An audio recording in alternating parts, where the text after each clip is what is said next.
Hello chess family, it's me, National Master Jesse James, and it's time for another instructive chess miniature. In this game we're going to be seeing a Kasparov Attack. Get ready. Here we go. We start off with d4, knight f6, c4, e6. Here black is looking to do a Nimzo Indian, so of course Kasparov's not going to be playing knight c3, as bishop b4, again the Nimzo Indian is just a very, very good opening, scoring very well. Most days you don't see too many players playing against this. So here we go ahead and play the anti-Nimzo Indian and play the knight to f3. Black goes ahead and plays pawn to b6, and now we're in a Queen's Indian defense. g3, bishop b7, bishop g2, bishop b7, castles, castles, and here a very interesting pawn sacrifice, pawn to d5. A very nice move. I've actually incorporated this into my game. What does this move do? Well, it's going to go ahead and give a very nice attacking position, right? Isn't that what a pawn sacrifice is supposed to do? And the question is, well, do we have to take it? Well, if you don't take it, well, white's going to go ahead and play knight c3 and play pawn e4 and convert the extra space that we have here in the center. And you can see that this bishop will become quite bad. So if you don't take it, well, you're going to have a bad position. Remember, the best way to beat a gambit is to accept them. Here we go. Pawn takes on d5 and knight to h4. A nice little idea here. The knight is going to f5, and as Kasparov had said, getting a knight to f5 or f4 is worth a pawn. And definitely in this game, I think it was worth a little bit more. But here we see, not only does the knight look to go to the f5 square, but it's also pinning over here against the bishop. So the pawn can't take on c4 without losing over here. So this is going to take more and more time away from black from developing the pieces. Here black tried to hold on to the pawn. Pawn to c6. Pawn takes, knight takes. A little minute threat of attacking the knight over here. And of course the knight just jumps to its good square on f5. Again, black was able to grab this pawn, but it's taking too much time away from him. The pawn is behind it. I mean, don't get me wrong, Kasparov has to play correctly here to maintain his attacking presence. But, well, when you play against a man like Kasparov, this is pretty much forced. All right, here we go. Let's keep pushing him back. Let's keep attacking. Here, black went ahead and played the knight to c7. Not a move I like too much, but I do understand. Here, your advantage for black is the extra pawn, which means you should be pushing these pawns forward and having a good center here.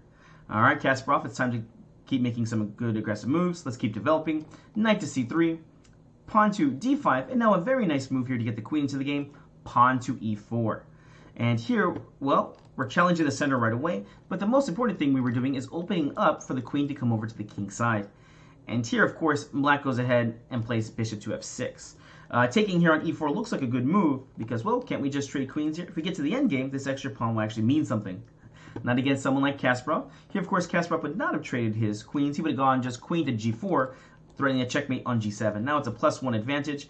You see the bishop coming in, the knight coming in. Oh my gosh, there's just so many pieces over here on the king side. And with this knight over here on the queen side, well, it's going to be very tough to defend. The knight on f6 is going to help defend against a lot of the moves to bring your pieces over there, and also defends against the weakest square whenever you're castled h7. Oof. All right. So here in the game, he went ahead and tried bishop to f6. And here, let's make some weaknesses. Pawn takes, pawn takes. Here we do have an isolated pawn, so if things go bad, we can always try to attack over there. Let's keep developing. Bishop to f4, knight to a6, and I mean, you can see how clumsy these knights are looking over here. I'm not sure where they're going. I don't think this person knew either, but you have to develop your pieces just to get them out, right?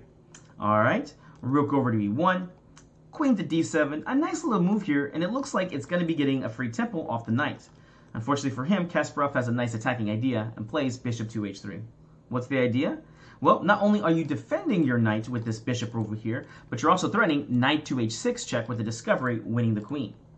Okay, black went ahead and had to waste another move and plays king h8, and this seems to be one of the worst moves to play to get out of this. All right, now it's like a +5 position here. Let's go ahead and attack. Remember, this queen is unprotected. What do we do here?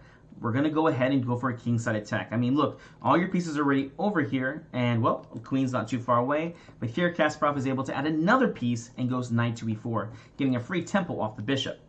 Of course, the pawn cannot take, as again we said, the queen was unprotected. So, well, the knights go ahead and attacking the bishop over here, and, well, the bishop's having a hard time finding out where to go. Here, unfortunately for black, he went ahead and did one of the worst moves and went pawn grabbing with bishop takes on b2. Is it wise to go pawn grabbing against such a strong attacking player? I don't think so. And here Kasparov is able to punish him thusly. Here, another beautiful move, knight to g5, saying, you know what, go ahead and take this rook. I mean, look at these knights over here. All the squares are taken up. How beautiful is that? So the king side's definitely looking a bit weak. You got two bishops, two knights over here. The queen's about to jump in. And again, this king is just so sad over here. The knights and the other pieces are all on the queen side. Definitely the wrong place at this time. Here, black tried to play something like queen c6. Here, it's not a bad try. You know, you're threatening something like maybe pawn to d4. Maybe we can get some checkmate threats in here. But also the idea is to try and get the queen over to g6. I mean, this king desperately needs shelter. It needs to be helped. And queen g6 will not only attack these knights over here and put a little pressure, but it also stops the idea of the queen coming to h5. So here, a nice move by Kasparov, knight to e7 here. It gets a nice tempo because it's going to go ahead and attack the queen, but also guard against this g6 square. All right, the queen definitely wants to come over to the king side to help defend. Ooh, I will mention real quick, if black had decided to go and grab this rook, here white would play queen h5, and at this point this queen's not able to come over, so actually it's a forced checkmate with the best moves here. And all the top 5 lines are threatening some very nice checkmates. I mean, you can see simple moves like h6 to try and defend. Knight takes on h6, of course. G6 trying to defend. Of course, you just got checkmate here, so there was just really nothing to do against that. That's why black went ahead and tried this queen to c6 move. So knight e7 got played. Queen had to go to f6. Of course, don't go to h6. Simple tactics win here. What do you play here as white? Of course, simple chess. Just knight takes on f7, check, attacking the queen. So queen went to f6, and here we have a beautiful idea to break through against this king side. I challenge you to push pause and see if you can find the move. All right, hopefully you push pause. Hopefully you try to be a Kasparov attacker. And what do you play here? Well, here there are quite a few moves that you can get the attack going. With that being said, let's remove the defender. Knight takes on h7 right away. What a beautiful idea. And here, black went ahead and played queen to d4, saying, please, please, let's trade queens. Of course, you have to see what's wrong with taking this knight. Well, it's not too hard to figure out. After king takes on h7, it's going to be a forced checkmate. Queen to h5, check. Here, the king has nowhere good to go. He has to go ahead. The queen has to go ahead and sacrifice herself over here with queen to h6.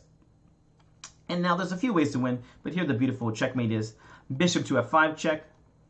And here, if g6, well, queen takes on h6. It's just going to be checkmate at 1.